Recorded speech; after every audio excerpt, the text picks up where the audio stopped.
Hey beauties, what's going on? Lots has happened this week. We're in the final stages of a lot of things and a lot of projects are coming in. So I think we're right on the precipice of a big explosion of income. I know I've been saying that for the past few weeks, but we've had a few issues on a couple projects in the past couple weeks. So we've been working through those, getting those done, and we're ready to ship a bunch of things out. So let's dive into it. What happened on the bench this week? We got a lot done and a lot has been happening. A lot of projects are on their way out, including the SNES table. We're in the final stages of that. We're just getting the final coats put on, and I just had to talk to my local glass guys just because it's a weird, funky shape. I had to cut them template out, show them where I want my holes for the standoffs. I actually talked to them. I was just curious to see if they'd be even interested in it, but I asked for if they'd be willing to do kind of a collaboration or a sponsorship for the video.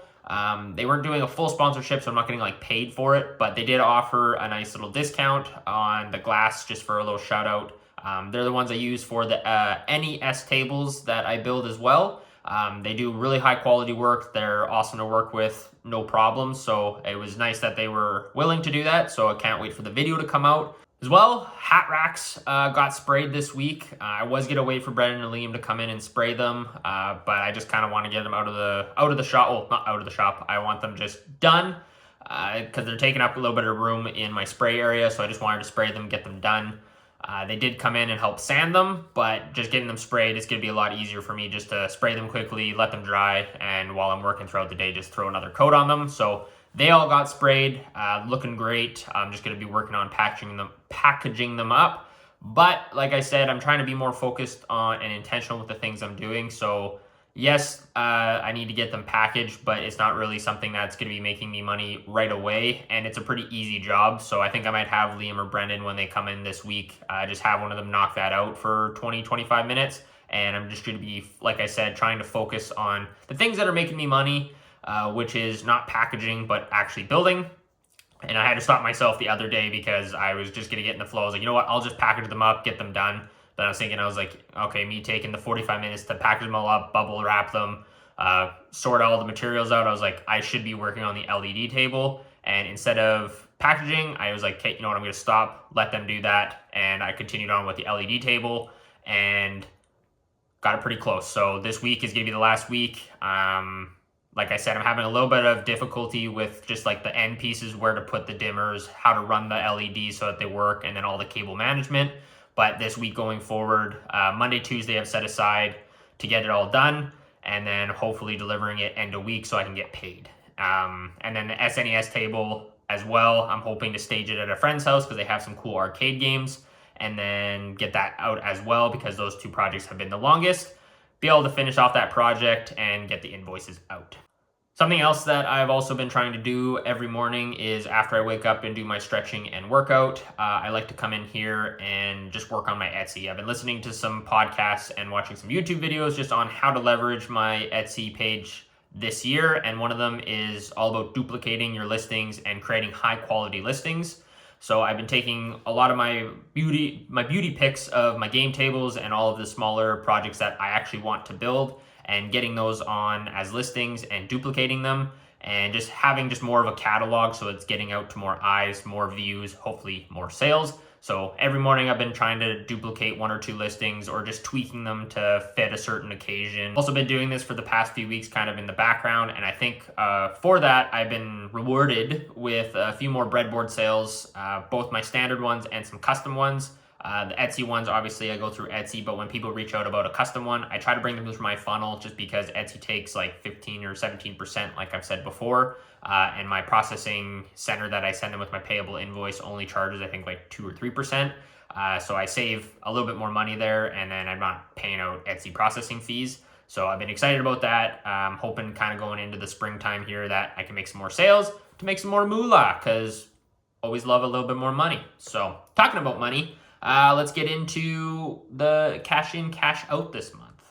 Like I've been saying, I kind of think we're in that in-between phase. I've been saying that for the past few weeks, but we have had a couple issues with some of the projects, mainly the LED table and then the SNES table, just a longer project than I thought it was going to be because of the video and filming. But The next couple weeks, I'm certain, because the end of this week, I'll be sending out the SNES table and the LED table, making a little bit more moolah, and then I'll have some deposits coming in for the next game tables that I'm building as well. But this week was a pretty, I think, kind of a standard week. I made some sales from Etsy, had my expenses pretty close to evening out, but the next couple weeks, you're really going to have that income inclining, which is good to see.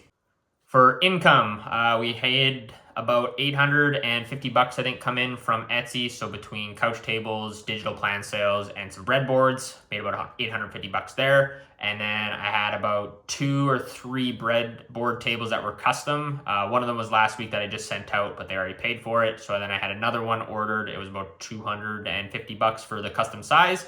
And then I'm hoping this week I have a couple more, because I was talking with a few people over the weekend.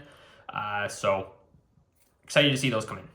Expense-wise, we didn't have a lot. We just had my standard stuff, which was that $877, which is just for like the utilities, the rent, my gas, kind of heating and everything. But I'm hoping, it's been really nice here. It's been getting nice. We hit 14 the other day. Big win. Nice to be outside with the sun shining. So hopefully the heating costs will be turned off soon, because I won't have to have the heater on all the time. But it's still cool in the evening. Hopefully in the next few weeks we get those springtime temps and snow melts and we get into that sunshine warmth.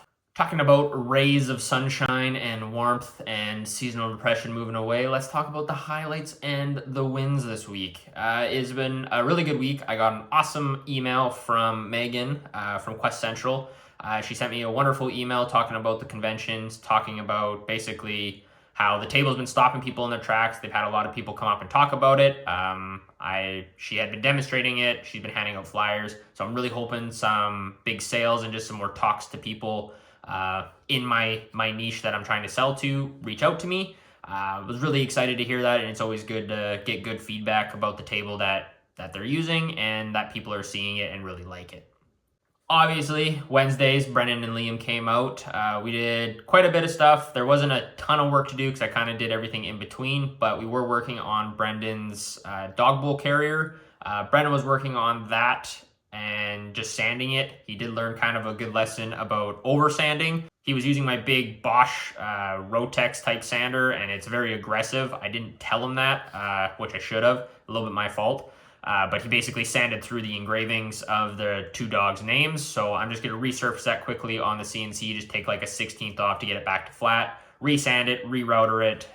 You'll never be the wiser of it, but just a good learning lesson about sanding and being careful with really aggressive sandpaper, especially when you're doing delicate stuff. So I'm sure that's something that he'll remember for a while. As that was happening, Liam was also working on a couple glue ups for me. He wasn't here when I was teaching Brandon on how to use the jointer, so I was teaching him how to use the jointer on proper pressure, where to put pressure, what a jointer actually does and what it is used for, and then showing him like the opposing geometry for when you're doing glue ups if you have gaps, putting one face in, one face out so the angle's canceled out, even if the fence is out of 90. Something that I learned that's very helpful, and so he took to that very well, got some glue ups going, and then they helped just clean up the shop, and we went home happy. So it was a really good week for them to come out. As always, I'm very happy that they're out. I love sharing the knowledge and getting to share it with people that really want to enjoy it, and I'm fairly certain that they're having a wonderful time being able to just come out and be in the shop. There wasn't too many setbacks this week. The only thing was just the LED table. Just those final finishes, like I was saying, are kind of setting me back. I needed to order new dimmers just because where the wires actually went into, there was no cover across it. So I was just worried if someone had touched it, it could short it.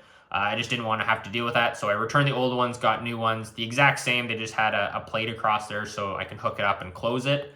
And then I was also thinking, I was like, LEDs do give off a decent amount of heat. And especially because it's going to be an enclosed box. I don't want the LEDs to overheat because it will shorten their lifespan, and I just don't want the whole thing heating up. And if they're doing anything with sensitive documents or very special pieces, I don't want the heat for whatever reason to wreck it. So I was thinking about it. I was like, okay, maybe I could throw a couple little computer fans in there just to help heat dissipation, get air circulating in there. So I had to redesign that, cut some holes in the bottom of it, or I'm going to have to cut some holes in the bottom of it this week and get those installed, and just a little bit more wire management that I wasn't accounting for. But I want this project to be a good representation of what I can do and give the client the best product possible. So just doing a couple of those little redesigns. Not a huge setback, but just sets me back a few more days than I thought it was going to. But we're making progress. I'm excited to get this thing out of the shop because one, it's massive, and two, I want to get paid. Moving on to recce's, I only got one for you this week. It's something that I carry in my pocket every single day. I use it in and out of the shop every day, but it's one of these guys right here.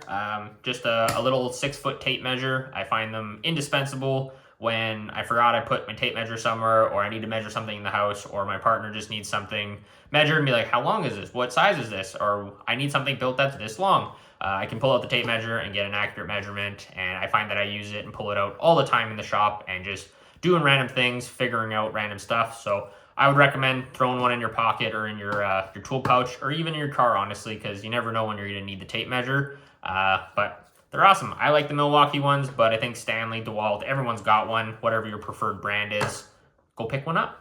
That all being said, I think that's going to wrap it up for this week. Again, thank you to everyone that watches these videos. I don't know where this is going to take me, but I enjoy making them, sharing about my week, what's happened in the shop, and my journey as a business owner. So if you're excited, subscribe. If you want to see some cool stuff, stay tuned, because I have that SNES table, working hard on getting that out for you. But other than that, stay beauties and go make something. Till next time. Bye.